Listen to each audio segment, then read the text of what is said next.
Closing capital ना प्रायोजक छे ट्रेडबुल्स। अब ट्रेडिंग सबके बस की बात है।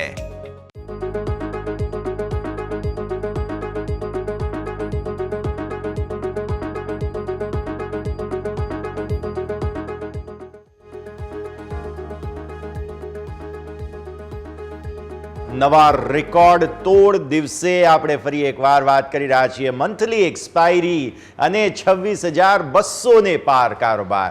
જબરદસ્ત એક્શન। હું યશ આપની સાથે। આવો ફટાફટ પહેલા હેડલાઇન્સ જોઈ લઈએ।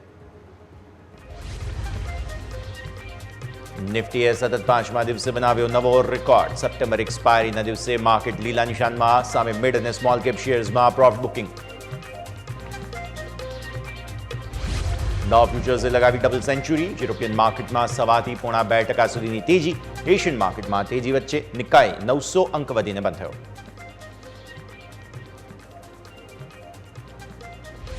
ઓટો શેર્સ તેજીના ટોપ ગિયરમાં। મારુતિ અને ટાટા મોટર્સ નિફ્ટીના ટોપ ગેઇનર। એમ&એમ અને આઈશર 2 થી 3% વધ્યા।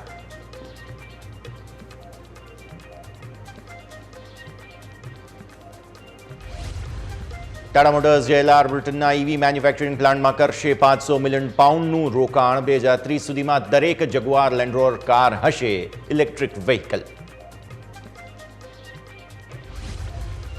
મેટલ ઇન્ડેક્સમાં સતત 5મા દિવસે તેજીની ચમક। હિન્દાલ્કો નિફ્ટીનો ટોપ ગેઇનર। ટાટા સ્ટીલ, સેલ, નાલ્કો, વેદાંતામાં 2 થી 4% સુધીનો ઉછાળો।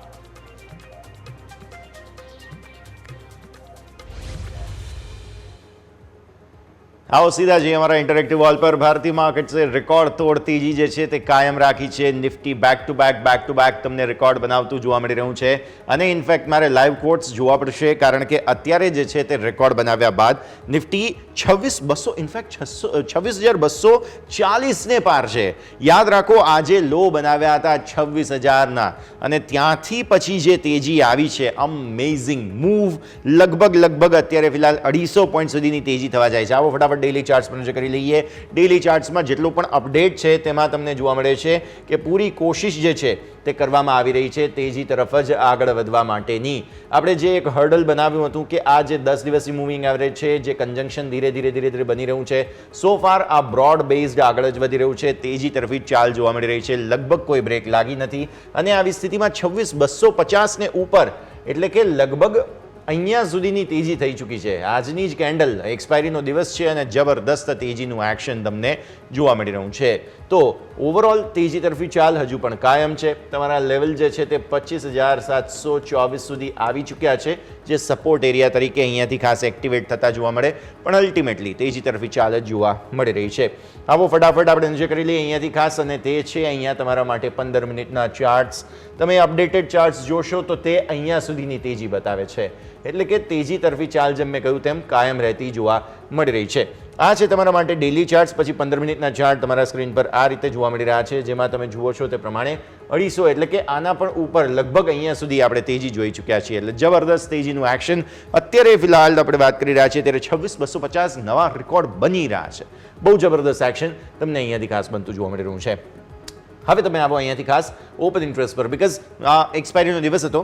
લોકો જે ફસાયા હતા આ છે તમારા માટે ઓઆઈ ચેન્જ। પહેલાં તો ઓઆઈ ચેન્જમાં તમે જુઓ છો તે પ્રમાણે તેજી તરફનું એક્શન જે આ પુટ બધા આવ્યા હતા તેને કારણે તમને જોવા મળ્યું અને આ જે કોલ રાઇટર્સ છે છેક અહીંયા સુધી બધા કોલ રાઇટર્સ હવે ફસાઈ ચૂક્યા છે।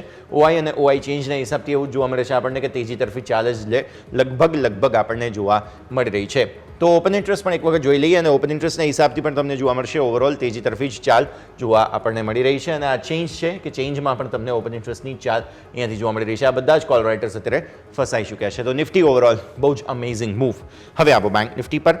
બેંક નિફ્ટી ઇનફેક્ટ વધારે સરસ મૂવ જે છે તે હવે બતાવતો અહીંયાથી જોવા મળી રહ્યું છે અને ઓપન ઇન્ટરેસ્ટના હિસાબથી તમે જુઓ છો જે એક ટોપ બની રહી હતી આટલા દિવસથી તેને બ્રેકઆઉટ કરી અને ત્યાંથી નવું ઉપરનું લેવલ જે છે અત્યારે તમને જોવા મળી રહ્યું છે 54,400 અને ઓલમોસ્ટ 67।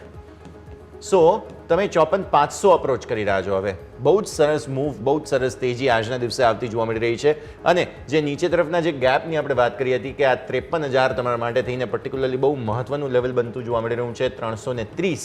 તો એ લેવલ તો દૂર જ છે પણ આપણે ધીરે ઉપરની તરફ જ આગળ વધતા જઈ રહ્યા છીએ એટલે તેજી અટકી નથી ભારતીય માર્કેટ્સમાં તેવું સો ફાર આપણને જોવા મળી રહ્યું છે। તેજી ઓવરઓલ યથાવત છે, કાયમ છે. આ જ મૂવ તમને હજુ પણ જોવા મળી રહ્યું છે.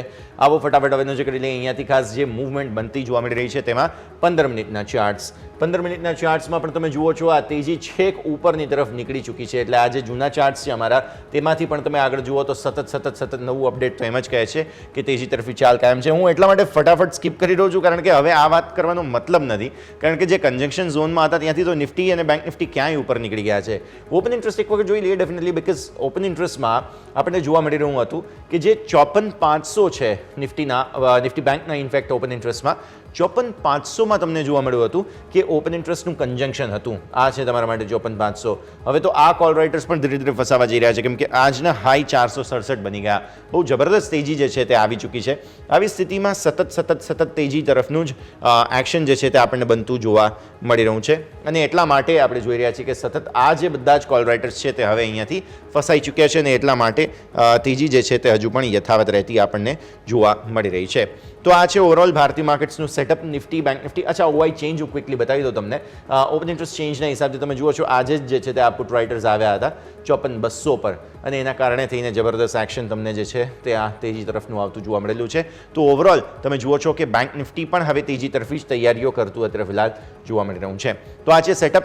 ક્વિકલી બ્રેક લઈ લઈએ અને બ્રેક બાદ આપણા એક્સપર્ટ આપણી સાથે જોડાશે, તેમની સાથે ચર્ચા કરીએ અને સમજીએ કે જે અલ્ટિમેટ તેજી અત્યારે ફિલહાલ ભારતીય માર્કેટ્સમાં ચાલી રહી છે તે બાદ હવે શું સંકેત બન્યા છે. બ્રેક બાદ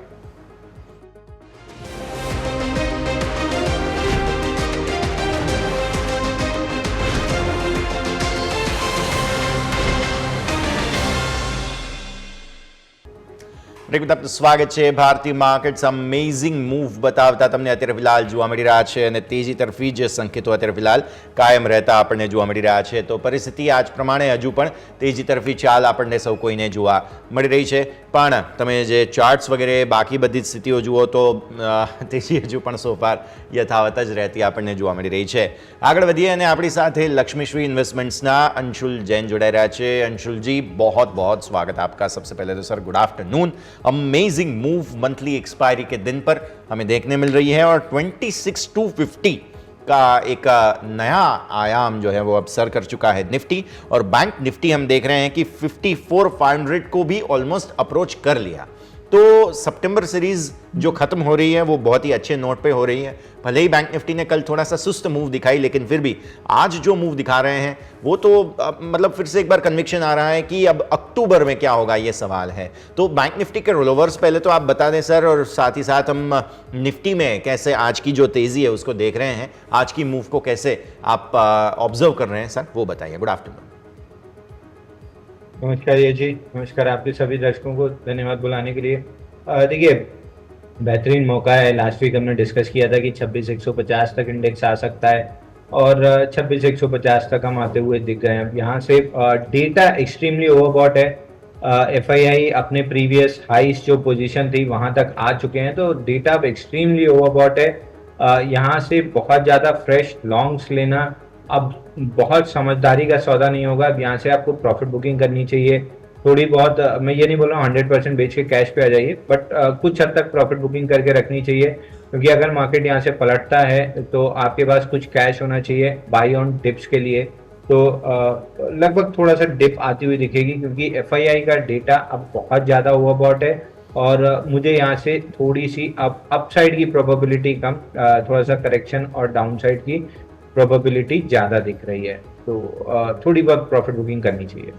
क्लियरली प्रॉफिट बुकिंग करनी तो चाहिए लेकिन सर हम डेली बेस पे जो लेवल्स देख रहे हैं एक के बाद एक वो मतलब एक तरीके से कहा जाए कि जिसे डाइजेस्ट करना मुश्किल हो जाता है कभी कभी, लेकिन है मूव तो डेफिनेटली हमें यहाँ पर स्क्रीन पर ही इनफैक्ट देखने मिल रही है. तो ये बात ज़रूर है. आगे मैं सेक्टर्स की बात आपसे करूँ उससे पहले सर आज के रिकमेंडेशंस आपसे जानना चाहूँगा. कौन से स्टॉक्स आपके वॉच लिस्ट में हैं सर? देखिए पहला स्टॉक होना चाहिए यूनाइटेड स्पिरिट. यूनाइटेड स्पिरिट में ब्रेकआउट आ रहा है. यहाँ पे फ्लैगिश पैटर्न का ब्रेकआउट है. 1644 रुपए पे लॉन्ग कर सकते हैं. 1620 रुपए का स्टॉप लॉस रहेगा और ऊपर में 1680 से 1700 रुपए का टारगेट आता हुआ दिख रहा है. तो इस स्टॉक को लॉन्ग करके चल सकते हैं.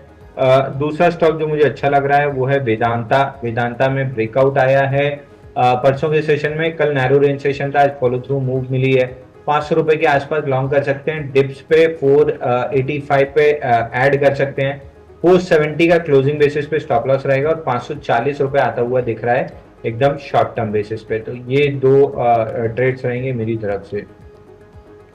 ओके, सो रिकमेंडेशंस वेदांता आप फोकस करिए क्योंकि बहुत ही ઇન્ટરેસ્ટિંગ જગ્યા પર હે 540ના ટાર્ગેટ્સ અહીંયાથી ખાસ તમને બનતા જોવા મળી રહ્યા છે એટલે વેદાંતા તમે આને ખાસ ધ્યાન પર રાખો. બહુ જ ઇન્ટરેસ્ટિંગ જગ્યા પર અને યુનાઇટેડ સ્પિરિટ્સ 1680ના ટાર્ગેટ્સ માટે થઈને બંને જ કાઉન્ટર્સને ખાસ તમારે ફોકસમાં રાખવાના રહેશે. બંનેના લેવલ્સ જે છે તે તમને ફરી એકવાર સ્ક્રીન પર અમે બતાવી રહ્યા છીએ. आगे बढ़ते हैं. अंशुल जी, मेन जो आज का क्रक्स है वो है ऑटो स्टॉक्स, तो उसके साथ ही डिस्कशन शुरू करें बिकॉज न्यूज़ वगैरह जो आई हैं कर्नाटक गवर्नमेंट की ओर से और उसके बाद ईवीज़ और हाइब्रिड जैसे मारुति, टाटा मोटर्स और M&M तीन पे फोकस ज़्यादा है. अब टाटा मोटर्स के तो पर्टिकुलर एक दूसरे न्यूज़ भी हैं, लेकिन फिर भी पहले निफ्टी ऑटो को हमें समझना ज़रूरी होगा क्योंकि बहुत ही अमेजिंग मूव आज निफ्टी ऑटो में हमें देखने मिली है. सर देखिए CNX ऑटो को अगर देखेंगे तो CNX ऑटो में डेली चार्ट पे एक ब्रेकआउट आया है और ये ब्रेकआउट है ऑलमोस्ट 38 डेज के कपनल पैटर्न का. तो डेली चार्ट पे CNX ऑटो में बड़ा ब्रेकआउट है. यहाँ से इंडेक्स बहुत आराम से 29,000 तक जा सकती है, यानी 1500 पॉइंट की अपसाइड है which is near about 5% upside from current order levels. तो अगर इंडेक्स 5% चलता है तो मेजर काउंटर्स में भी 8-9% की मूव आती हुई दिखेगी. टाटा मोटर्स में बहुत ज्यादा बुलिश नहीं है. टाटा मोटर्स चूंकि पैटर्न का फील्ड ब्रेकआउट था तो रैलीज पे इसमें गैप छूटा हुआ है. गैप डाउन खुला था 11 सितंबर को, तो एक गैप छूटा हुआ है 1030 पे. वहां तक स्टॉक जा सकता है, वहां से प्रॉफिट बुकिंग आएगी. दूसरा काउंटर है मारुति, इसमें फ्रेश ब्रेकआउट आया है 13,000 पे, 14,500 रुपए तक जा सकता है. तो कपनल पैटर्न का ब्रेकआउट है. अब थोड़ा सा लेट हो गया. सुबह हमने 13,000 के अराउंड अपने क्लाइंट्स को रिकमेंड किया था. कहीं भी कल के सेशन में डिप मिल जाती है 13,000 तक या कल या परसों के सेशन में, तो लॉन्ग करना चाहिए. 14,500 तक जाता हुआ दिख रहा है. फाइनल काउंटर है महिंद्रा एंड महिंद्रा. ये हमको बहुत बेहतरीन लग रहा है क्योंकि ब्रेकआउट के बाद अभी बहुत ज्यादा नहीं चला है. यहाँ से स्टॉक में 3400 3,400 रुपए तक की अपसाइड आती हुई दिख रही है. ब्रेकआउट समवेयर अराउंड 3,000 के आसपास था, 200 रुपए चल चुका है, बट यहाँ से अभी 250 रुपए और अपसाइड बची हुई है. क्लियरली तो एक्शन ऑटो स्टॉक्स में इस हिसाब से देखने मिल रहा है. लेकिन सर साथ ही साथ हीरो मोटोकॉर्प भी आज फोकस में था क्योंकि टू व्हीलर में आप देखें तो यहाँ पे यूबीएस की ओर से सेल रेटिंग आई है. सर अब 2% के आसपास की कटौती प्राइजेज में हुए थी शुरुआत में, और आप देखें तो इन्होंने टारगेट्स जो दिए हैं यूबीएस ने वो है ऑलमोस्ट 3,350 के.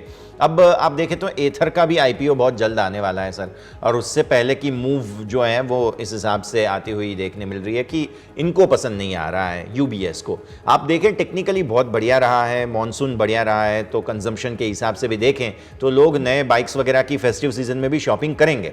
लेकिन यूबीएस की सेल रेटिंग को कैसे देख रहे हैं और चार्ट्स को कैसे देख रहे हैं सर, ये बताइए.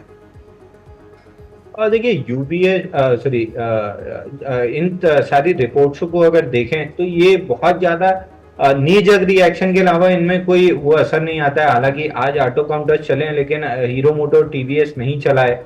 थोड़ा बहुत ये रिपोर्ट की वजह से हो सकता है, बट ओवरऑल चार्ट पे अगर देखें तो हीरो मोटोकॉर्प में ब्रेकआउट है एट द रेट ऑफ 57.25. 62 दिन का कपनल पैटर्न का ब्रेकआउट है, तो ये स्टॉक आराम से 6400 रुपए तक जा सकता है. तो sir TVS motor standard disclaimer दे दूं कि मेरे क्लाइंट्स के पोर्टफोलियो में लॉन्ग हो सकता है, हमने बाय रिकमेंड किया हुआ है. उस स्टॉक में हमको 3,000 रुपए तक की रैली देखने के लिए मिल रही है. Out of the two TVS motor थोड़ा सा कम चला था और कैचअप रैली और रिलेटिव स्ट्रेंथ कन्वर्ट हो रही है हीरो मोटो से उसमें. तो हमको हीरो मोटो का टीवीएस मोटर्स हमको ज्यादा तेज लग रहा है in two wheeler space.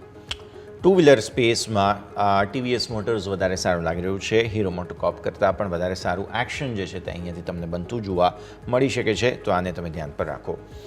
Sir next stock Mukta arts मुझे डिस्कस करना था क्योंकि 2 दिन से कॉन्स्टेंटली जो ज़बरदस्त तेज़ी दिखाई इस स्टॉक ने. अब रीज़न ये था, कल न्यूज़ आई थी कि इन्होंने अपने आने वाले कुछ 30 से भी ज़्यादा मूवीज़ का जो राइट्स की डिस्ट्रीब्यूशन वगैरह की बात होती है, सैटेलाइट पर्टिकुलरली, वो जी मीडिया के साथ उन्होंने जी एंटरटेनमेंट के साथ मतलब कि जील उन्होंने साथ उन्होंने करार कर लिए हैं, मतलब पार्टनरशिप कर ली है. और वो न्यूज़ के बाद कल भी बहुत बढ़िया मूव आई थी, आज भी देख रहे हैं काफ़ी बढ़िया मूव आती हुई देखने मिल रही है. सर मुक्ता आर्ट्स को आप ट्रैक कर रहे हैं? देखिए मुक्ता आर्ट्स में प्रॉब्लम ये है, 247 करोड़ का मार्केट कैप है और 25% फ्री फ्लोट यानी 75 करोड़ के आसपास, नहीं बल्कि उससे भी कम, 62.5 करोड़ के आसपास का फ्री फ्लोट है। तो इतने छोटे स्टॉक को थोड़ा सा ट्रैक करना मुश्किल हो जाता है। वॉल्यूम भी 64-65 हज़ार का एवरेज 50 डे वॉल्यूम तो हमारी वॉच लिस्ट में नहीं है। लेकिन जितना चार्ट मेरे को दिख रहा है इसमें कप कैंडल पैटर्न का गैप के साथ ब्रेकआउट है। जब तक 95 के ऊपर स्टॉक क्लोजिंग बेसिस पे सस्टेन कर रहा है 140-150 तक जा सकता है, बट बहुत छोटा फ्लोट है, बहुत कम वॉल्यूम है, बहुत ध्यान से ट्रेड कीजिएगा, पंप एंड डंप हो सकता है। ક્લિયરલી થોડું કોશન રાખવું જરૂરી છે. ફ્લોટ ઓછું છે, આવી સ્થિતિમાં વોલ્યુમ્સ પણ ગમે ત્યારે ડ્રાય થઈ જતા હોય છે, ધ્યાન રાખીને કારોબાર કરવાનો રહેશે. ઓકે, ક્વિક બ્રેકનો ફિલહાલ સમય થઈ ગયો છે, વિરામ લઈશું અને વિરામ બાદ ભારતીય માર્કેટ્સના ક્લોઝ તરફ આપણું ફોકસ આગળ વધારીએ.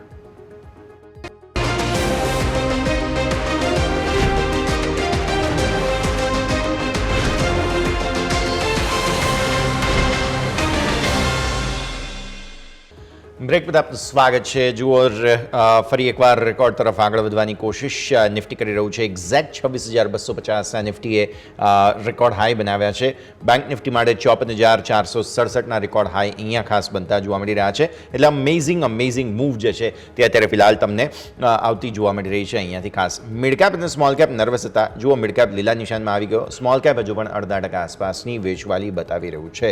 સો જે કોઈ પણ રિએક્શન ઇનિશિયલી આવી રહ્યા છે તેમાં સ્મોલ કેપ છે કે જે વધારે તમને પહેલાં રિએક્શન બતાવતું જોવા મળી રહ્યું છે. તો આવો આગળ વધીએ અને ખાસ સેક્ટર સ્પેસિફિક તમે જુઓ છો, જે નિફ્ટી ઓટો છે, અમેઝિંગ મૂવ છે અહીંયા. નિફ્ટી मेटल इनफैक्ट बहुत सरस मूव बतावतो जो मिल रहा है. अंशुल जी, 10,000 पर फिर से एक बार आने की कोशिश आज निफ्टी मेटल करता हुआ देखने मिल रहा है. और हमने देखा कि जो भी मेटल स्टॉक्स हैं वो चाइना के जो पॉजिटिव न्यूज़ आए इकोनॉमी को सपोर्ट वगैरह करने के, इस वजह से मेटल स्टॉक्स में काफ़ी ज़्यादा तेज़ी हमें देखने मिल रही है. निफ्टी मेटल पहले तो सर 10,000 पर कैसा लग रहा है, ये इंडेक्स CNX मेटल, और उसके साथ ही साथ कॉम्पोनेंट्स की भी हम आगे बात कर लें. देखिए मेटल्स को आपको दो तरीके से देखना चाहिए. पहला है मेटल में जिंदल ग्रुप. जब ये न्यूज आ रही थी कि चाइना की तरफ से कुछ अपसाइड ये रेट में कट हो सकता है, स्टिमुलस आ सकता है, तो चाइना में मेटल्स में तेजी डेवलप हुई थी और जिंदल ग्रुप में पहले तेजी डेवलप हुई थी इस न्यूज के एंटिसिपेशन में. और जब ये न्यूज कंफर्म हुई है तो जिंदल ग्रुप में सेलिंग आ रही है और बाकी काउंटर्स में ब्रेकआउट आया है. तो यहाँ से अगर लॉन्ग करते हैं तो वेदांता एक लॉन्ग कर सकते हैं, हिंडाल्को ले सकते हैं, नेशनल एल्यूमिनियम ले सकते हैं. स्टैंडर्ड डिस्क्लेमर दे दूं, कल के सेशन में तीनों स्टॉक्स हमने अपने क्लाइंट्स को लॉन्ग दिया था, बल्कि हिंडाल्को परसों ब्रेकआउट आया था तो परसों लॉन्ग दिया था.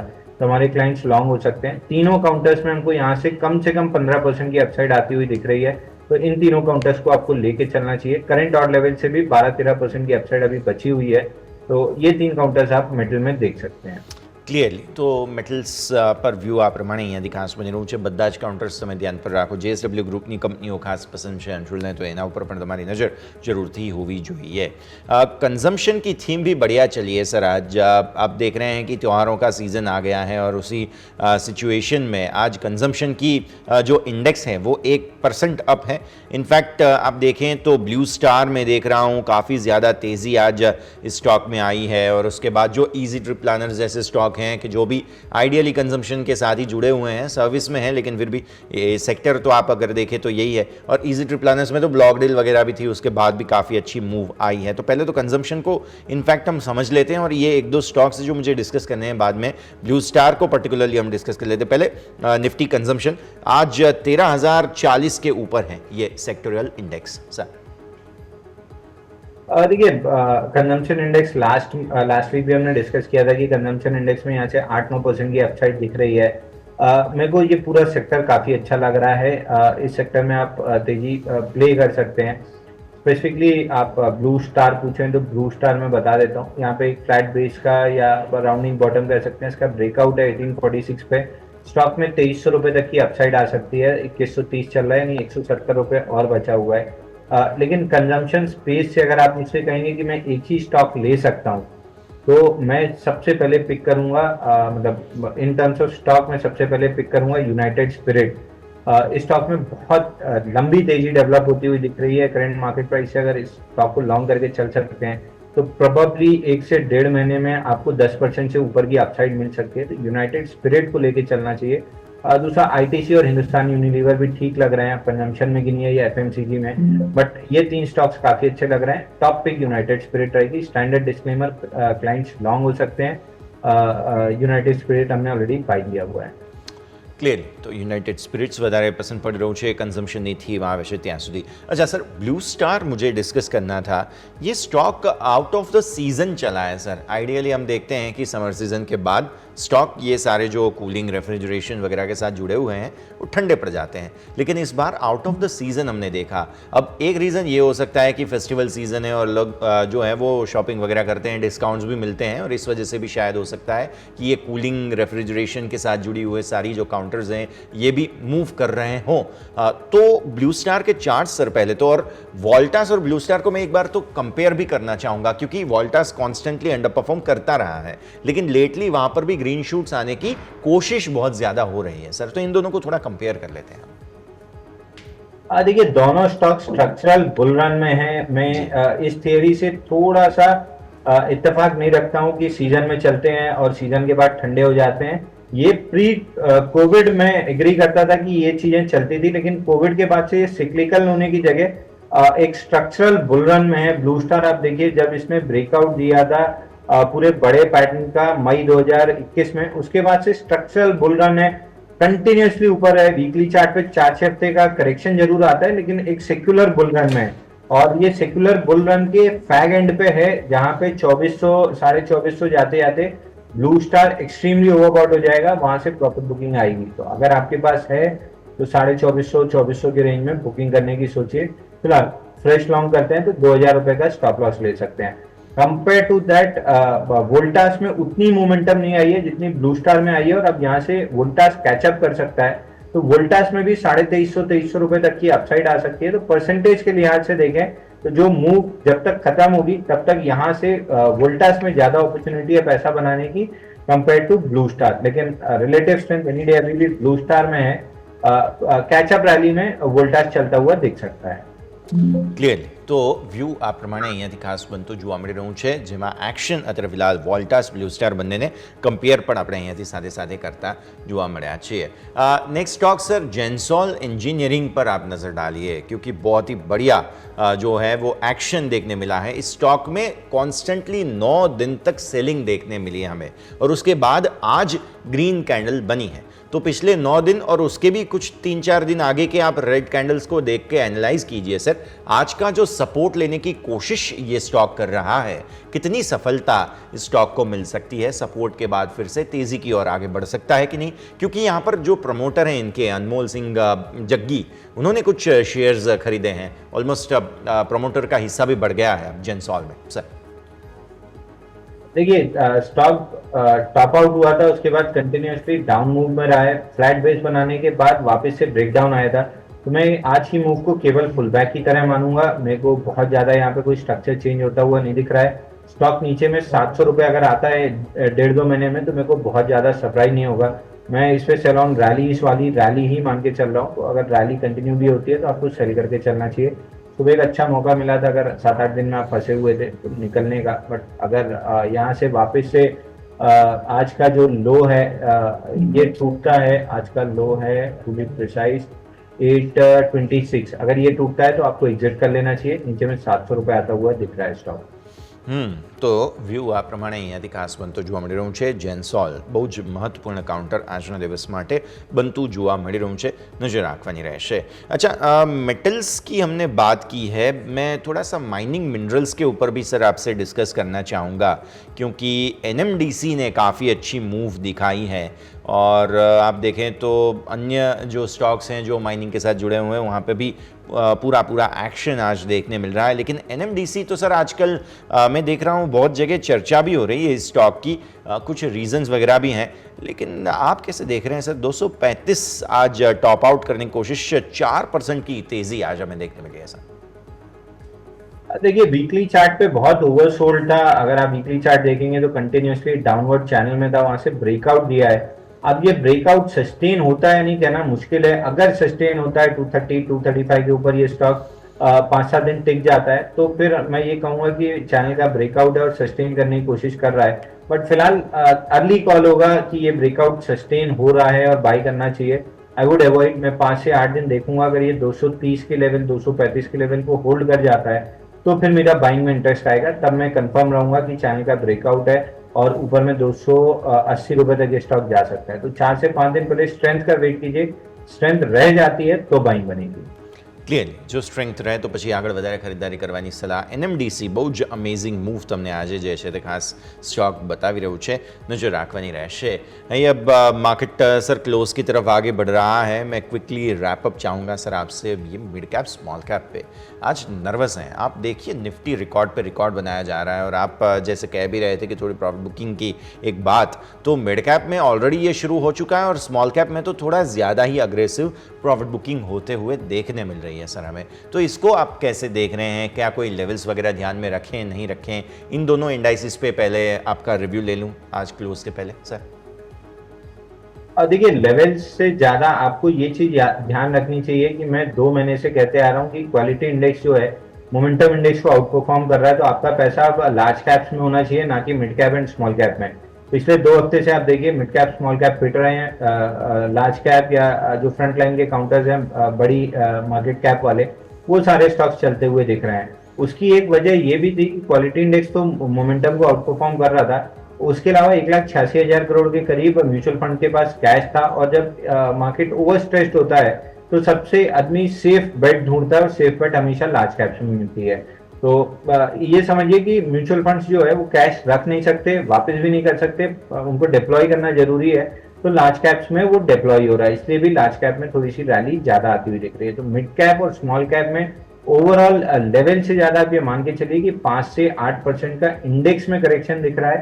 और इंडेक्स अगर 5 से 8% करेक्ट करता है तो मिड कैप 15 से 20% और स्मॉल कैप एकदम से फिर 30-35% भी करेक्ट होना स्टार्ट हो जाते हैं। अगर वीकर कैटेगरी में और लीडर कैटेगरी में है तो भी 20-22% करेक्ट होते हैं।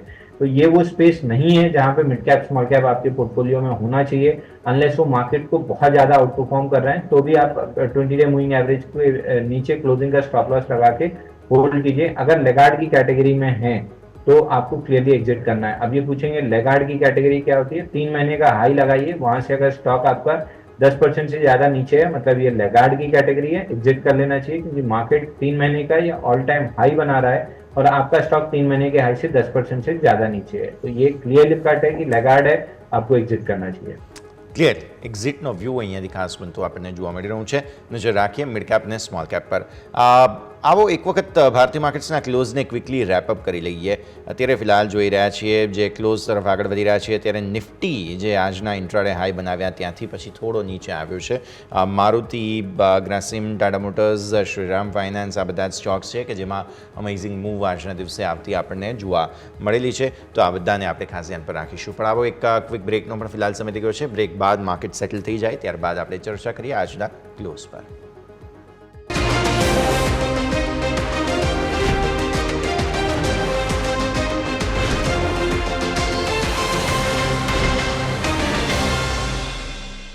બ્રેક બાદ આપનું સ્વાગત છે। આવો ભારતીય માર્કેટ્સના ક્લોઝને ક્વિકલી રેપઅપ કરી લઈએ। તમને જોવા મળે છે જે કંઈ પણ મજબૂતી આવી છે આજે ઉપર 26,250ના હાઈથી આવ્યો નીચે નિફ્ટી 26,186 પર। તમારું ક્લોઝ જે છે તે અમેઝિંગ જોવા મળ્યું છે। 25,000થી 26,250 ઓલમોસ્ટ 1,250 પોઈન્ટની તેજી તમને આ સપ્ટેમ્બર મહિનામાં જ જોવા મળી ચૂકી છે અને તેજીની ચાલ સતત યથાવત જોવા મળી। બેંક નિફ્ટી પર નજર કરી લો, અહીંયા પણ જે છે તે 50,000 આસપાસથી તેજીની શરૂઆત થઈ હતી, છેક ઉપર 54,450 આજે જે છે તે તેને પાર નીકળ્યા, એટલે કે ઓલમોસ્ટ 54,500 ગણી લો તો 50,000થી 54,500 એટલે કે 4,500 પોઈન્ટની તેજી જે છે તે અહીંયા આવતી જોવા મળી। આમ તો 4,000 પોઈન્ટ ગણો કેમ કે 50,500થી તેજીની શરૂઆત થઈ હતી। સો ટેકનિકલી સપ્ટેમ્બર મહિનો જે છે તે બહુ જબરદસ્ત રહ્યો છે અને અમેઝિંગ મૂવ આવતી તમને ફાઇનલી જોવા મળેલી છે। Index specific mid cap small cap ભલે થોડા નર્વસ બંધ થયા છે પણ તેમ છતાં પણ અહીંયા પણ ધીરે ધીરે હવે થોડું રિલેટિવિલિટી હિસાબથી તમે જુઓ તો ડિસ્કાઉન્ટ થઈ ચૂક્યા છે અને હવે ફરી એકવાર તૈયારીઓ ચાલી રહી છે। સ્મોલ કેપમાં પર્ટિક્યુલરલી બહુ સરસ તૈયારીઓ ચાલી રહી છે। તેજી દરમિયાન તો જોઈશું આપણે આગળ શું પરિસ્થિતિ બને છે। પણ આવો નિફ્ટીના ટોપ લૂઝર્સ પહેલાં હું તમને ફટાફટ જણાવી દઉં. તમને ટોપ લૂઝર્સમાં આજે જોવા મળશે રિલેટિવલી ઓછા સ્ટોક્સ હતા. એક તો સિપ્લા હતો 1.5% નીચે, ONGC, L&T. બાકી તેજી તરફ જ વધારે. મારુતિ 4.5% ઉપર, ગ્રસિમ તમે જુઓ 3% ઉપર, ટાટા મોટર્સ 3% ઉપર, શ્રીરામ ફાઇનાન્સ 3% ઉપર, M&M આ બધા જ સ્ટોક્સમાં બહુ સરસ તેજી જોવા મળી, જેમાંથી 3 ઓટો સ્ટોક્સ હતા. એક M&M, એક મારુતિ, એક ટાટા મોટર્સ. બહુ જ સરસ તેજી તમને અહીંયા જોવા મળેલી છે. મેટલ સ્ટોક્સે પણ સારું યોગદાન આપ્યું, એટલે આજે સ્ટોકમાં ઓવરઓલ તેજી જોવા મળેલી છે. આવો આજના ક્લોઝનું રિએક્શન પહેલાં તો લઈ લઈએ. 26,216નું ક્લોઝ છે નિફ્ટીનું. સેટલ થતા रहता पर 26,200 ઉપરનું क्लोज જોવા મળશે. तो अंशुल बताइए 26,200 के ऊपर की क्लोज को पहले तो रिव्यू करना पड़ेगा हमें, और साथ ही साथ 54,500 को आज अटेम्प्ट किया, सफलता नहीं मिली है. बैंक निफ्टी को आज के क्लोज के बाद कैसे देखना, क्योंकि अब नए सीरीज़ में जा रहे हैं हम, और ये त्योहारों का सीज़न है, और आइडियली हम देखें तो त्योहारों के टाइम पे मार्केट्स कम जो होने के चांसेस है वो थोड़े कम रहते हैं, लेकिन फिर भी ये महीना जो रहा है सितंबर का, उसको देखते हुए अक्टूबर में थोड़ा सा तो प्रॉफिट बुकिंग के एक्सपेक्टेशंस सब लोग रखेंगे. सर देखिए, ये चीज इसको इस तरीके से समझिए कि आपके खरीदने से बाजार ऊपर जाता है, आपके बेचने से बाजार नीचे आता है. बहुत लॉन्ग टर्म नहीं, लेकिन शॉर्ट टर्म में आपकी खरीदी और बिक्री का असर बाजार पे पड़ता है. अब आप खरीदते खरीदते इतना खरीद चुके हैं कि 90%, 95% आपका पैसा मार्केट में डिप्लॉय हो चुका है. तो अब आपके पास खरीदी की बहुत ज्यादा गुंजाइश नहीं है, तो मार्केट में भी ऊपर जाने की गुंजाइश कम है. अब आप प्रॉफिट बुकिंग करेंगे तो मार्केट थोड़ा सा मतलब एक बैकफुट पे आएगा, और उसके बाद जब आपके पास कैश आएगा तो फिर आपकी बाइंग से मार्केट ऊपर चलेगा. अब यहाँ पे आप जो है वो है FII. आप FII अगर देखें तो इंडेक्स फ्यूचर्स पे कल के क्लोजिंग बेसिस पे 3,52,000 कॉन्ट्रैक्ट लॉन्ग थे. लास्ट टाइम जब हम पीक आउट किए थे 3,90,000 कॉन्ट्रैक्ट थे, और नेट पोजीशन पे देखें तो 5,48,000 कॉन्ट्रैक्ट पे लास्ट टाइम पीक आउट हुए थे, और 4,80,000 करीब कॉन्ट्रैक्ट अभी लॉन्ग है. तो ऊपर जाने के लिए जगह बहुत कम बची है, नीचे आने के लिए जगह ज्यादा बची है. लेकिन अगेन मैं रिपीट करूंगा, प्राइस एक्शन पे भी वीकनेस नहीं है. तो जब तक 75 मिनट्स के चार्ट पे 26,040 का लेवल प्रोटेक्टेड है, आपको बाय ऑन डिप्स का टेक्सचर मेंटेन करके चलना चाहिए. स्ट्रॉन्ग क्लोजिंग आई है, प्रोबेबली कल के सेशन में एक्सटेंड करते हुए हम 26,275, 26,300 तक रैली कर सकते हैं. लेकिन अब अपसाइड के टारगेट या अपसाइड के रेजिस्टेंस प्रेडिक्ट करने की जगह डाउनसाइड में सपोर्ट्स पे ध्यान देना है कि 26,040, 26,000 ये लेवल जब तक नहीं निकल रहा है, मार्केट में बाय ऑन डिप्स का टेक्सचर है. 26,000 निकलने के बाद हम वापस से एक बार रिव्यू करेंगे कि कहीं ये लोअर हाई तो नहीं बना रहा है, प्रॉफिट बुकिंग तो नहीं स्टार्ट हो रही है. तो जब तक 26,000 प्रोटेक्टेड है, आप आराम से मोमेंटम प्ले कर सकते हैं ऊपर का. स्ट्रॉन्ग क्लोजिंग है, कैरी फॉरवर्ड होनी चाहिए. क्लियरली कैरी फॉरवर्ड होने के पूरे चांसेस देखने मिल रहे हैं. इसके ऊपर हमारा फोकस रहेगा. सर, हमारी जो परंपरा रही है उस हिसाब से मुझे डिस्कस करना चाहिए आपके साथ HDFC बैंक, क्योंकि ये स्टॉक जो है वो रुकने का नाम नहीं ले रहा है. आज आप देखें तो 0.25% ही बढ़ा है, लेकिन फिर भी अपने जो हिस्टोरिकल हायर लेवल्स हैं 1800 के, उसको बार बार अप्रोच करने की कोशिश कर रहा है. पिछली बार हमने देखा था 1800 से शॉर्प सेल ऑफ आया था, और उसके बाद बैंक निफ्टी की भी परफॉर्मेंस अटक गई थी. इस बार फिर से कोशिश कर रहा है. बैंक निफ्टी तो रिकॉर्ड बना दिया, लेकिन HDFC बैंक अभी भी रिकॉर्ड बनाना बाकी है. सर देखिए, HDFC बैंक में यहाँ पे तेजी जो है वो डेवलप होती हुई दिख रही है. 1695 रुपए में 6-7 हफ्ते का इनसाइड बार का ब्रेकआउट था, वहां से स्विंग हाई पे आ चुके हैं. अब ये स्विंग हाई बहुत इंपॉर्टेंट है, क्योंकि यही वो आखिरी रेजिस्टेंस है जो स्टॉक को अटका सकता है. नहीं तो वीकली चार्ट पे बॉक्स का ब्रेकआउट है, टारगेट 2050 के आसपास है. तो 1800 का लेवल अब इंपॉर्टेंट है. इसके ऊपर अगर सस्टेन कर जाते हैं तो स्टॉक 2040 तक जाता हुआ दिखेगा. तो इस स्टॉक में अब शॉर्ट टर्म में एक्सटेंडेड है, थोड़ी सी या तो साइडवेज चला जाएगा या हल्का सा पुल बैक लेगा 3 से 5 दिन का, ताकि 20 डे मूविंग एवरेज कैचअप हो जाए, और उसके बाद फिर अप मूव मिलेगी. इसलिए मैं बार बार कह रहा हूँ कि यहाँ से इंडेक्स पे एग्रेसिव आउटराइट लॉन्ग्स नहीं लेना चाहिए, थोड़ा सा डिप का वेट करना चाहिए, क्योंकि इंडिविजुअल काउंटर्स भी थोड़े से स्ट्रेस दिख रहे हैं. તો વ્યૂ આ પ્રમાણે અહીંયાથી ખાસ મને તો જોવા મળી રહ્યું છે. HDFC બેંક માટે થઈને પણ નજર આપણે જરૂરથી રાખવાની રહેશે. ओके आगे बढ़ते हैं sir. Real estate stocks buzzing थे आज। एक तो प्रेस्टीज के लिए न्यूज़ भी आई थी कि बेंगलुरु में जो वाइटफील्ड प्रेस्टीज पाइन फॉरेस्ट करके एक प्रोजेक्ट है, रेजिडेंशियल प्रोजेक्ट, वो लॉन्च किया था। और बाकी भी आप देखें तो सारे जो स्टॉक्स हैं वो बजिंग हमें देखने मिले हैं, तेज़ी की। और ही सारे निफ्टी रियल्टी में भी इनफैक्ट पॉजिटिव एक्शन देखने मिला था। अगेन फेस्टिविटीज़ की एक सीधी सीधी इम्पैक्ट भी आती हुई देखने मिले, ऐसा भी एक रीज़न ज़रूर है। तो बताइए सर, पहले तो निफ्टी रियल्टी देख लेते हैं और साथ ही साथ प्रेस्टीज एस्टेट्स थोड़ा सा प्रॉफिट बुकिंग ज़रूर हुआ है लास्ट में, लेकिन फिर भी एक्शन में था सर स्टॉक। देखिए प्रेस्टीज में बहुत ज्यादा एक्शन नहीं दिख रहा है, स्टॉक में एक साइडवेज काइंड ऑफ मोमेंटम है, लेकिन हमको रियलिटी स्टॉक्स बहुत अच्छे लग रहे हैं। हमारी टॉपिक में है ओबराय रियलिटी, जहां राउंडिंग बॉटम का ब्रेकआउट आ रहा है। हम प्रीएम्प्टिव ब्रेकआउट 1800 से अपने क्लाइंट्स को रिकमेंड किए थे, अभी 1950 पे है। अब फाइनल ब्रेकआउट आता हुआ दिख रहा है 1960 के ऊपर। ये स्टॉक हमको 2100 रुपए तक जाता हुआ दिख रहा है। दूसरा जो बेस्ट काउंटर हमको समझ में आता है सिमिलर स्पेस में, वो है डीएलएफ। यहाँ पे भी एक कपनैंडल पैटर्न के ब्रेकआउट के बाद 4 दिन की टाइट एरिया है, तो ये स्टॉक में भी 1040 तक की अपमूव आती हुई दिख रही है। तो रियलिटी स्पेस हमको तेज लग रहा है, इसमें डीएलएफ और ओबराय रियलिटी, ये दो स्टॉक हमको टॉपिक लग रहा है। जिसमें भी आउट ऑफ द टू अगर एक लेना है तो ओबराय रियलिटी ज्यादा अच्छा लग रहा है। ઓબરોય રિયલ્ટી પર ફોકસ રિયલ એસ્ટેટ સ્ટોક્સમાં આપણે સૌ કોઈ રાખવું જોઈએ અને પણ આપણે ધ્યાન પર રાખીશું। ओके सर, आगे बढ़ते हैं और नेक्स्ट स्टॉक आज हमारे लिस्ट में था वो था ऑल कार्गो लॉजिस्टिक्स, बिकॉज यहाँ पर 2 से 3% की तेज़ी हमें देखने मिली थी और 10.2% एवरेज जनरल प्राइसेस जो हैं उनके वो बढ़ा दिए हैं और नए चार्जेस जो हैं वो ऑलमोस्ट 1 जनवरी 2025 से लागू कर दिए हैं। तो उनके बेसिक चार्जेस ही बढ़ गए हैं, इस वजह से भी स्टॉक में थोड़ा सा एक्शन था। All cargo logistics sir. देखिए अगर वीकली चार्ट देखेंगे तो ऑल ओवर द प्लेस है स्टॉक, बहुत मतलब जिसको कहना चाहिए बहुत गंदा चार्ट है। एकदम से इसमें कोई ट्रेंड नहीं है, ना कोई मोमेंटम है। इस स्टॉक को पढ़ना भी, मतलब इस चार्ट को पढ़ना भी बहुत मुश्किल है। एक स्विंग हाई है 77 पे, वहां तक जा सकता है, बट ये वो चार्ट नहीं है जो मैं ट्रेड करना या देखना पसंद करता हूँ। ऑल ओवर द प्लेस ऊपर नीचे वीकली पे, तो ये डिस्ट्रीब्यूशन भी हो सकता है। एक्यूमुलेशन तो बहुत कम चांस है, क्योंकि एक्यूमुलेशन में वोलेटिलिटी इतनी ज्यादा नहीं रहती है, तो मोस्ट लाइकली कहीं ना कहीं डिस्ट्रीब्यूशन ज्यादा लग रहा है। मैं अवॉइड करने की सलाह दूंगा कि आप इस स्टॉक को अवॉइड करके चलें। बेहतर स्टॉक से ट्रेड करने के लिए वहां ट्रेड करेंगे तो प्रॉफिट बन सकती है। ક્લિયરલી તો વ્યૂ આ પ્રમાણે અહીંયાથી ખાસ બનતો જોવા મળી રહ્યું છે। જ્યાં સુધી વાત આવે છે બધા જ સ્ટોક્સ એક્શનમાં આજે જે જોવા મળ્યા હતા તેના બધા પર આપણે ચર્ચા આગળ યથાવત રાખીશું।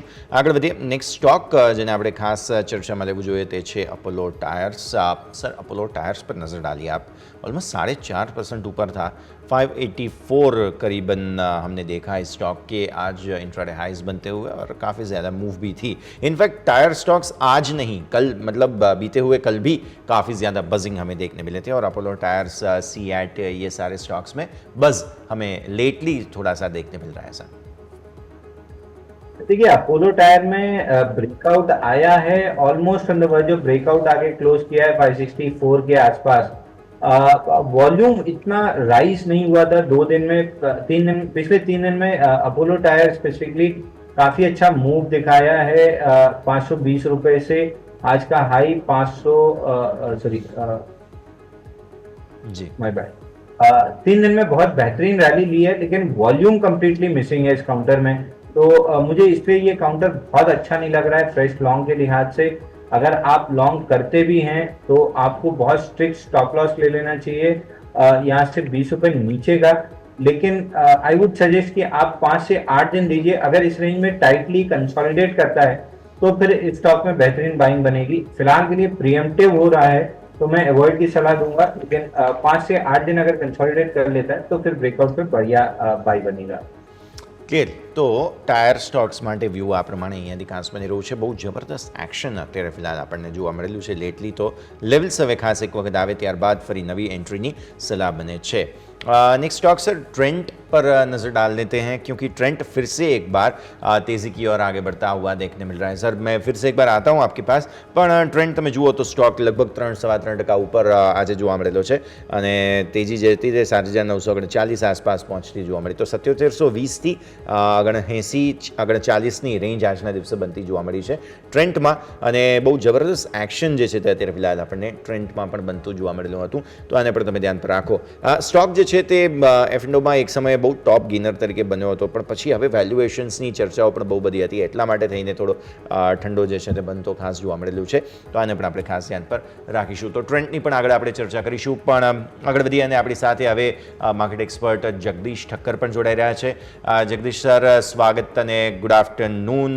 સૌથી પહેલાં તો આપણી જે 3 સપ્તાહથી પરંપરા ચાલી રહી છે એને એડ્રેસ કરી લેવું જરૂરી છે. જબરદસ્ત તેજી સર, આજે પણ ફરી એક વખત પરંપરા કાયમ રહી. સપ્ટેમ્બર મહિનો ફળ્યો બધાને. ઓક્ટોબરમાં હવે નવરાત્રિ, દિવાળી, બધા પાવન પર્વ આપણા સામે આવી રહ્યા છે. એ પહેલાં બધે જ ગલીઓમાં સર ચર્ચા ચાલી રહી છે કે નફો બુક કરવો જોઈએ, હવે બહુ થઈ ગયું. આવા લોકોને પહેલો પ્રતિભાવ અને આજની એક્સપાયરીનો રિવ્યૂ લઈ લઈએ. Sir, good afternoon. Good afternoon Yash, good afternoon Anshulji. મને એવું લાગે છે કે આજનું જે તેજી છે એનું મુખ્ય કારણ છે એક્સપાયરી છે મંથલી. કારણ કે શરૂઆતથી જ એવું માનવામાં આવતું હતું અને છેલ્લા જે શરૂઆતના સપ્ટેમ્બરની શરૂઆત થઈ ત્યારથી અમુક રેકોર્ડ્સ મેં જોયા હતા, એમાં બતાવતું હતું કે સપ્ટેમ્બર મહિનો હંમેશા શેર બજાર માટે બહુ સારો ફળીભૂત રહ્યો નથી અને એના જે કંઈ પરિણામ આવ્યા છે એ નેગેટિવમાં જ છે. છેલ્લા 5-7-10 વર્ષના આંકડાઓ પણ બતાવ્યા હતા, જેમાં 10માંથી 7 વખત એમાં મંદી હતી અને 3 વખત જ માત્ર તેજી હતી. જો કે તમે કહું તે પ્રમાણે તહેવારોનો સિલસિલો શરૂઆત થઈ ગણેશ ચતુર્થીથી અને સૌથી પાવન પર્વ તો એ જ હતું. જ્યાં સુધી ગણેશ ચતુર્થીથી એના વિસર્જન સુધી માર્કેટ બિલકુલ તેજીમાં જ રહ્યું. પછી 1-2 દિવસ થોડી ઘણી મંદી એમાં ચોક્કસ આપણને જોવા મળી, પણ મોટાભાગના લોકો તમે પુટ કોલ રેશિયો જોશો એ જોતા એ એટલું બધું બજાર ઓવરબોટ કન્ડિશન કે ઓવરસોલ્ડ કન્ડિશનમાં નહોતું દેખાતું. પણ એક વસ્તુ ચોક્કસ હતી કે કોલ રાઇટિંગ અને પુટ રાઇટિંગના જે આંકડા હતા જે લગભગ કરોડોની અંદર હતા, એ મોટાભાગના લોકો જેણે કોલ રાઇટિંગ કર્યું હતું એ મોટાભાગના લોકો ટ્રેપ થઈ ગયા. અને આજે જે તમે તેજી જોઈ છે એનું માત્ર ને માત્ર એક જ કારણ છે કે જે લોકોએ મંદી કરી હતી બજારની અંદર અને જેણે કોલ રાઇટ કર્યા હતા એ લોકોએ કમ્પલસરીલી આજે બિકોઝ મંથલી એક્સપાયરી છે એટલે એ લોકોએ સ્ક્વેર અપ કરવું જ પડ્યું હશે. અને એટલે જ તમે જુઓ કે છેલ્લા અડધો કે પોણો કલાકની અંદર બજાર સડનલી એકદમ ક્વોન્ટમ જમ્પ લઈને ઊભું થઈ ગયું અને પછી પાછું થોડું નીચે આવ્યું. પણ મને એવું લાગે છે કે બાય એન્ડ લાર્જ મોટાભાગના જે શેરો હતા, ઇવન સ્ટોક ફ્યુચર્સમાં તમે જોશો તો મોટાભાગના જે સ્ટોકના ફ્યુચર્સના જે બી આંકડાઓ હતા, suddenly there was a quantum jump of more than about 50-60 rupees, 70 rupees, 100 rupees in one share. એટલે આ એક માત્ર ને માત્ર એક શોર્ટ કવરિંગ હતું. આ સિલસિલો કાલે ચાલુ રહેશે કે નહીં એ જોવું રહેશે. મારું તો એવું માનવું છે કે આવતીકાલે કદાચ થોડું ઘણું પ્રોફિટ બુકિંગ તરફ નજર દોડાવશે. આજે તો એક બહુ અચાનક જ એક વિન્ડફોલ ગેઇન જેવો આવી ગયો અને જે લોકોએ તેજી કરી હતી એ લોકો ચોક્કસ ફાવી ગયા છે, પણ જે લોકો પોઝિશન કેરી કરીને ગયા છે એ લોકોએ થોડું આવતીકાલે સાવચેત રહેવાની જરૂર છે.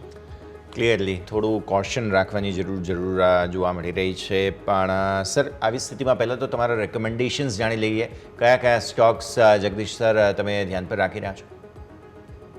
આજે તમે જુઓ આખી પરિસ્થિતિ બજારની, તમે જો ઓલ થ્રુઆઉટ તમે જોશો તો સ્પેસિફિક સ્ટોક સ્પેસિફિક આખું શેર આજે ચાલ્યું હતું. મારુતિ ફોર એક્ઝામ્પલ બધી હાઈએસ્ટ ગેનર, લગભગ 5% જેટલો ભાવ હતો. સાથે એ પછી વેદાંતા હતો, નેશનલ એલ્યુમિનિયમ હતો, NMDC એટલે કે મેટલના જેટલા શેરો હતા એ બધા ચાલ્યા. પછી મધરસન સુમી એટલે ઓટોમોબિલની તમે જુઓ તો વાત તમે જોશો તો મધરસન સુમી છે, સેલ છે, ગ્રાસિમ છે. સાથે તમે જુઓ તો all time high 3 two wheelers છે. બજાજ ઓટો, સાથે હીરો મોટર અને TVS, આ ત્રણેય શેરોએ આજે પોતાના લાઈફ ટાઈમ હાઈ અચીવ કર્યા છે. એટલે કે ટુ વ્હીલર્સની અંદર પણ હતું. મારુતિની મેં આપણે દાખલો હમણાં જ આપ્યો. ટાટા મોટર્સ એક થોડા ઘણા સારા સમાચારને કારણે એ પણ આજે ચાલ્યો હતો. મને એવું લાગે છે કે આજે તેજી જે આવી એ મેઇનલી જે આ કારણો જ હતા. આમ તો તમે ગણો તો થોડું ઘણું મેટલનું પણ કારણ હતું, કારણ ચીનની અંદર જે જાતની અત્યારે પરિસ્થિતિ ઉદ્ભવી છે અને એમાંથી જે જાતની રાહત ત્યાંની સરકારે જાહેર કરી છે અને ઇવન એક ઘરથી બીજું ઘર ખરીદવા માટે ત્યાં એ લોકોનો જે રિઝર્વ રેશિયો છે એમાંય ઘટાડો કર્યો છે. વ્યાજના દરો સતત બીજી વાર ઘટાડ્યા છે. પ્રશ્ન માત્ર એ છે કે તમે વ્યાજના દરો ઘટાડો કે રિઝર્વ રેશિયો ઘટાડો, પણ જે લોકો ખરીદવાનું છે કે જ્યારે ખરીદવી છે આ વસ્તુ પ્રોપર્ટી, એના હાથમાં પૈસા છે કે નહીં એ બહુ અગત્યનું છે. તમે એટલા વ્યાજના દર ઘટાડો પણ જો બાયર પાસે પૈસા જ નહીં હોય તો તમે શું કરવાના છો? એટલે ચીનની પરિસ્થિતિ થોડી નાજુક ચોક્કસ છે. ત્યાંની સરકાર ભરપૂર પ્રયત્ન કરી રહી છે અને એક રિવાઇવ કરવાની. Latest hope for the best કે કંઈ ને કંઈક સારું થાય. પણ મારું અંગત રીતે એવું માનવું છે, થોડી ગટ ફિલિંગ છે કે આજની જે તેજી તમે છેલ્લા અડધો પોણો કલાકમાં જે જોઈ એ માત્ર ને માત્ર મંથલી એક્સપાયરીને લીધે બહુ જબરજસ્ત મોટા પાયે શોર્ટ કવર આવ્યું છે. બિલકુલ. એટલે આવી સ્થિતિમાં સર આપણે સ્ટોક સ્પેસિફિક રેકમેન્ડેશન્સ કોઈ સ્ટોક્સ અત્યારે ધ્યાનમાં કે હવે થોડું અવોઇડનો જ વ્યૂ બની રહ્યું છે?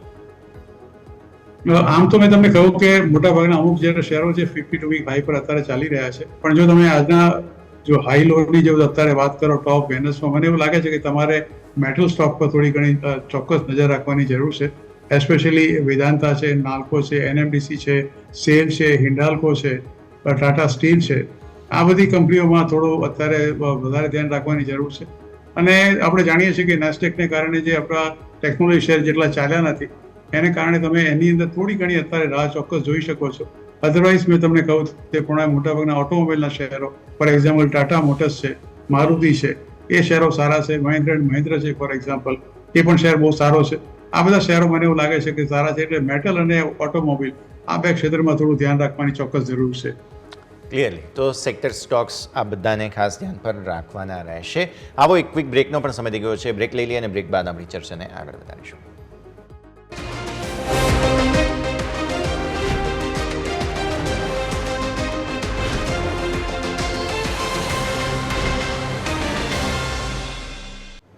બ્રેક બાદ આપનું સ્વાગત છે. ભારતીય માર્કેટ્સ તમે જોઈ રહ્યા છો તે પ્રમાણે ખાસ અલ્ટિમેટ तेजीમાં અત્યારે हजू પણ જોવા મળી રહ્યા છે. આગળ વધીએ. अंशुल, नेक्स्ट स्टॉक आपके पास लेकर आ रहे हैं वो है पीबी फिनटेक, मतलब कि पॉलिसी बाजार. आज ऐसे न्यूज़ आए थे कि ये अब नए वर्टिकल में एंटर होना चाहते हैं और खुद के हॉस्पिटल्स जो हैं वो लगाना चाहते हैं. पर ये स्टॉक को मतलब वेल रिसीव्ड, ये न्यूज़ को पर्टिकुलरली वेल रिसीव्ड नहीं माना गया है क्योंकि ऑलमोस्ट 8% कम हो चुका था. तो पहले टेक्निकली बात करते हैं, कैसे देख रहे हैं आप पीबी फिनटेक को सर? सर अनम्यूट करना. जी जी, आवाज आ रही है जी. कंटिन्यूअस अप ट्रेंड में था और वहां से अचानक ये न्यूज आई, उसके बाद से स्टॉक में तेज पिटाई होना स्टार्ट हुई. वीकली चार्ट पे देखेंगे तो ऑलमोस्ट 46 हफ्ते में स्टॉक ने 196% रैली दी है, ऑलमोस्ट 200% रैली हो चुकी है. तो ये जो डाउन मूव आई है इसको करेक्शन की तरह देखना चाहिए. जो पहला डाउनसाइड लेवल था इसका 1555 का, उसको टेस्ट करके वापस से एक हैमर काइंड ऑफ कैंडल बनाया है, लेकिन मुझे लग नहीं रहा है कि इस हैमर को फॉलो थ्रू मूव मिलेगा या वापस से ये स्ट्रक्चर रिवर्स कर जाएगा. फिलहाल के लिए बड़े वॉल्यूम पे सेलिंग आई है. आज लगभग 650% वॉल्यूम था 50 डे मूविंग एवरेज के अगेंस्ट, तो भारी सेलिंग है. इसको इस तरीके से समझिए कि गाड़ी से गिर गया है और फ्रैक्चर हो गया है. तो अब पहले कच्चा प्लास्टर बनेगा, पक्का बनेगा, उसके बाद चलेगा. तो जो बेस बनना है, अब ये कम से कम 3-4 महीने बेस बनाने जाएगा स्टॉक, उसके बाद वापस अपमूव आएगी. तो फिलहाल के लिए अगर है तो एक बार कल के सेशन में अगर रैली मिलती है कहीं भी तो एग्जिट करने की कोशिश कीजिए, नहीं है तो बाइंग लिस्ट में से निकाल लीजिए. फिलहाल 2-3 महीने के लिए स्टॉक को अवॉइड कर देना ही बेटर रहेगा. ક્લિયરલી અવોઇડનો વ્યૂ અહીંયાથી બની રહ્યું છે. જગદીશ સર, આ સ્ટોક સોફ્ટવેરની અંદર છે, સર્વિસની અંદર છે, પોલિસી બાજાર, પણ હવે પોતાનું હોસ્પિટલ લગાવવાની વિચાર એમણે રજૂ કર્યો અને બહુ ખરાબ રિએક્શન છે. મતલબ સાફ છે કે જે મોટા હોલ્ડર છે તેમણે અહીંયાથી વેચવાની શરૂઆત કરી છે અને પાછલા 3 દિવસથી જબરદસ્ત સેલિંગ પીબી ફિનટેકમાં આવ્યું. સો નવા વર્ટિકલમાં એન્ટર થવું એક રીતે સારી વાત છે, પણ સ્વાભાવિક છે કે જે ઇન્વેસ્ટર ઓલરેડી તેઓ છે અને તેમને કદાચ આ સમાચાર ગમ્યા નથી કે તેઓ નવા વર્ટિકલમાં જઈ રહ્યા છે અને એટલે કદાચ તેઓ વેચી રહ્યા છે. જગદીશ સર, તો તમે આમ ગણો તો આ બેઝિકલી બ્રોકિંગ અને તમે ઇન્સ્યોરન્સ બિઝનેસની અંદર પણ આ બહુ સક્રિય છે. અને તમે કહ્યું તે પ્રમાણે હવે હોસ્પિટલ ખોલવી એટલે it is just kind of direct translation from that insurance business to the medical. એટલે એક તરફ તમે ઇન્સ્યોરન્સનું કામ કરતા હો, બીજી તરફ તમે હોસ્પિટલ સેટઅપ કરવાની વાતો કરતા હો. તમારી પોતાની જે આવડત છે તે તમારી પોતાની કુશળતા છે, એનાથી તમે થોડા ડિવિએટ થાવ અને એવા ક્ષેત્રમાં પ્રવેશ કરો કે જ્યાં મોટા મોટા દિગ્ગજો અત્યારે પણ હાજર છે અને એ લોકો પણ અત્યારે ઘણી બધી વસ્તુમાં ઝઝૂમી રહ્યા છે. હવે આ જાતના ક્ષેત્રમાં તમારે એકદમ સડનલી પદાર્પણ કરવું એ કદાચ બજારને ન પણ ગમે અને બજારને જ્યાં સુધી પૂરેપૂરી વિગતો ન મળે કે કઈ રીતે એ લોકો આ ક્ષેત્રમાં જવા માગે છે અને શા માટે જવા માગે છે અને સાથે કોણ એ લોકોની જોડે રહેનાર છે, કોણ એ લોકોના સાથે સહયોગી છે, ભાગીદાર છે, કોણ સાથે આવવાનું છે, એ જ્યાં સુધી પૂરેપૂરી વિગતો એ લોકો શેર ન કરે ત્યાં સુધી મને એવું લાગે છે કે ડેફિનેટલી એક થોડો ઘણો સેટબેક તો કંપનીને ચોક્કસ આજે આવવાનો જ છે. રિસેન્ટલી એનો ભાવ વધીને લગભગ 1966 સુધી પણ ગયો હતો, which is life time high છે, અને પછી અત્યારે સડનલી એક આજે ડીપ આવી ગયો છે. એટલે જ્યાં સુધી પૂરેપૂરી ક્લેરિટી નહીં આવે આ પર્ટિક્યુલર કંપનીમાં ત્યાં સુધી મને એવું લાગે છે કે કદાચ આનું વેચવાલ ચાલુ જ રહેશે. આજે ઇન્ટ્રાડે રેન્જમાં તો આજે સાંજના તો થોડો બંધ ઉપરની તરફ રહ્યો 1685, પણ ઇન્ટ્રાડે તમે લો જુઓ તો 1545 રૂપિયાનો આજે એનો ભાવ પડી ચૂક્યો હતો. એટલે બજારને વસ્તુ નથી ગમી એ ચોક્કસ છે, પાછળથી કઈ થોડી ઘણી સમજ પડી હશે અને થોડી રિકવરી આવી એ પણ જુદી વસ્તુ છે. પણ આજની મેં તમને કહ્યું તે પ્રમાણે રિકવરી કદાચ આવી હશે પણ શોર્ટ કવરને કારણે જ આવી હશે. એટલે આવતીકાલે એકચ્યુઅલી ખબર પડશે કે આ શેરમાં કે બજારને જે વસ્તુ પસંદ પડી છે કે નથી પડી. ડેફિનેટલી. તો વ્યૂ આ પ્રમાણે અહીંયાથી ખાસ બનતો જોવા મળી રહ્યું છે. સર, ઓટો સ્ટોક્સની તેજીની તમે આમ તો શરૂઆતમાં તમારી ચર્ચામાં વાત કરી જ, પણ સાથે સાથે તહેવારોની સિઝન આ તે બધી વસ્તુઓ છે. મને પર્ટિક્યુલરલી ટાટા મોટર્સની વાત કરવી છે તમારા સાથે, બિકોઝ તેઓ જે છે તે બ્રિટનમાં તેમનો જે પ્લાન્ટ છે જગુઆર લેન્ડ રોવરનો, તેમાં નવું ઇન્વેસ્ટમેન્ટ કરવા જઈ રહ્યા છે $500 મિલિયન, એટલે કે $50 કરોડ પાઉન્ડનું, અને $50 કરોડ પાઉન્ડનું રોકાણ કરવા જઈ રહ્યા છે. અને સાથે સાથે કમ્પ્લીટલી ઇવી પોર્ટફોલિયો વર્ષ 2030 સુધીમાં કરવાની યોજના છે, જગુઆર લેન્ડ રોવર બધું મળીને. તો સર સમજાવો, જે આ સ્ટેપ છે નવું ઇન્વેસ્ટમેન્ટ, તેને કઈ રીતે મૂલવવું? 1000 પર થોડો અટકી રહ્યો છે સર ટાટા મોટર્સ, કઈ રીતે સમજવું જોઈએ આપણે? રિસેન્ટલી યશ એક ફોરેન બ્રોકિંગ હાઉસે આ પર્ટિક્યુલર શેરને ડાઉનગ્રેડ કર્યો હતો. 1180 રૂપિયાનો એનો ભાવ હતો અને એક દિવસે એને જે જાતના વેલ્યુએશન જે જાતનું લોજિક આપ્યું અને એમાં ટાટા મોટર્સનો ભાવ સીધો 1180 થી ઘટાડીને એમને 885 કે 880 પર મૂકી દીધો. અને તે વખતે તે દિવસે જ બહુ મોટો ડાઉનફોલ ટાટા મોટર્સમાં આપણને જોવા મળ્યો હતો. તમે જેગવારની વાત કરી, અત્યારે ત્યાંનું જે પરિસ્થિતિ છે comparatively they are much better, અને માર્કેટ શેર બી જેગવારનો ખાસ કરીને યુકેના પ્લાન્ટમાં ઘણો સારો છે. એટલે ત્યાં તો એ લોકો પોતે ઇન્વેસ્ટમેન્ટ કરશે અને ત્યાંથી તો કમાણી કરે છે, એ તો કરતા જ રહેશે. પણ ઇલેક્ટ્રિકલ વ્હીકલ સાથે અને રિસેન્ટલી ટાઈપ કર્યું છે ઇવન ટાટા પાવર સાથે, જે એની પોતાની સહયોગી કંપની છે. અને જે ઇલેક્ટ્રિકલ વ્હીકલ્સ બનાવવાનું છે અને ટાટા પાવર સાથે જે સહયોગ કર્યો છે એ મેઇનલી ટાટા પાવર પોતે ચાર્જિંગ સ્ટેશન બનાવવાનું છે, એ જે ડેફિનેટલી પ્રોવાઈડ કરશે સારી એવી સર્વિસ ટાટા મોટર્સને. અને એ પણ એ લોકો લોજિસ્ટિક પ્રમાણે પોતે નક્કી કરશે કે કઈ જગ્યાએ એ લોકોના ચાર્જિંગ સ્ટેશન કરવા છે. એટલે ટાટા મોટર્સ મારી દ્રષ્ટિએ તો is not a bad share. થોડું ઘણું કરેક્શન રિસેન્ટલી બહુ આવી ગયું હતું અને આપણે જોયું હતું કે બહુ મોટો ડીપ આ પર્ટિક્યુલર શેરમાં આવ્યો હતો અને સડનલી એક બહુ મોટો ડ્રોપ તમે જુઓ તો શેરના ભાવમાં આપણે જોયો હતો. એ ડ્રોપ વેધર જસ્ટિફાઈડ હતો કે નહીં મને બહુ ખબર નથી, પણ આવ્યો તે વસ્તુ ચોક્કસ છે. અને ફરીવાર આપણે જોયું કે ભાવ ઘટીને લગભગ 970ની આસપાસ પહોંચી ગયો હતો. એક તબક્કે આનો ભાવ તમે જુઓ તો 1179નો ભાવ somewhere in month of July 2024માં હતો. અને પછી જે ડાઉનફોલ આવ્યો suddenly because of this particular broking house, એ 5મી ઓગસ્ટે ઘટીને સીધો 981 રૂપિયા થઈ ગયો હતો. એટલે આ જાતના જે પ્લસ માઇનસ આ શેરમાં આવ્યા કરે છે, મોટાભાગના જે વિદેશી રોકાણકારોની જે ફર્મ છે કે વિદેશી બ્રોકિંગ હાઉસ છે, એ લોકો એના ડાઉનગ્રેડ કરવાથી જ આ પરિસ્થિતિનું સર્જન થયું છે. ફંડામેન્ટલી મને એવું લાગે છે કે આ શેર ખરેખર બહુ સારો છે. 91-92ના EPS પર અને માત્ર 15 કે 16ના પ્રાઇસ ટુ અર્નિંગ રેશિયો પર શેર જે ટ્રેડ કરતો હોય એમાં કોઈ ખાસ ખરાબી હોય નહીં. અને સાથે સાથે ટાટા ગ્રુપનું મેનેજમેન્ટ પણ છે. એકાદ વર્ષમાં કંપનીએ લગભગ 45 થી 60% એટલું રિટર્ન આપ્યું છે પોતાના શેરોમાં. એટલે દરેક ઘટાડા જાતના શેર તમારે પોર્ટફોલિયોમાં એકોમોડેટ કરવા જોઈએ. क्लियरली. तो व्यू આ પ્રમાણે અહીંયાથી ખાસ બની રહ્યું છે, નજર રાખીશું. અંशुल जी, वक्त हो चला है विदा लेने का. जो भी हमने डिस्कशंस किए, आपके डिस्क्लूशंस? देखिए, कोई भी स्टॉक मेरे पर्सनल पोर्टफोलियो में नहीं है, लेकिन बहुत सारे स्टॉक्स डिस्कस हुए हैं जो क्लाइंट्स के पोर्टफोलियो में हो सकते हैं, तो जरूर क्लाइंट्स का इंटरेस्ट होगा. मेरे पर्सनल पोर्टफोलियो में कोई भी स्टॉक नहीं. ठीक है जगदीश सर, તમારા ડિસ્ક્લોઝર્સ? બજાજ ઓટો અને મહિન્દ્રા એન્ડ મહિન્દ્રા બંને મારા પોર્ટફોલિયોમાં ઘણા લાંબા સમયથી છે. બાકીના જે શેરોની ચર્ચા કરી, કદાચ મારુતિ પણ મારા પોર્ટફોલિયોમાં હોઈ શકે. એ સિવાય બાકીના જે શેરોની ચર્ચા કરી એ મારા અંગત પોર્ટફોલિયોમાં નથી, પણ અમારા ક્લાયન્ટોના પોર્ટફોલિયોમાં કે ભલામણમાં હોઈ શકે. પણ હંમેશા શેર બજારમાં રોકાણ કરું તો તમારા નાણાકીય સલાહકારની સલાહ અચૂક લેજો અને સલાહને જ અનુસરજો. જે અભિપ્રાય આપની ચેનલ પર મેં આપ્યો છે એ મારો અંગત અભિપ્રાય છે. And thank you very much Yash for inviting me the show. And have a good day to you and have a good day to Anshul ji. बिल्कुल, खूब खूब आभार सर, और बहुत बहुत शुक्रिया अंशुल जी आपका भी हमारे साथ जुड़ने के लिए. Thank you sir. तो रिकॉर्ड तोड़ तेजी बाद मंथली एक्सपायरी पूरी થઈ, ભારતીય માર્કેટ્સ ફરી એકવાર નવા ઇતિહાસ પર બંધ થયા છે. પણ હવે નવા મંથલી એક્સપાયરીમાં એન્ટર થઈ અને શું પરિસ્થિતિ બને છે, ખૂબ જ રસપ્રદ આ જોવું રહેશે. આ સાથે જ આ શોમાં બસ આટલું જ. મને યશને આપજો રજા. આગળના અપડેટ્સ માટે આપ જોતા રહો ન્યૂઝ કેપિટલ ગુજરાત.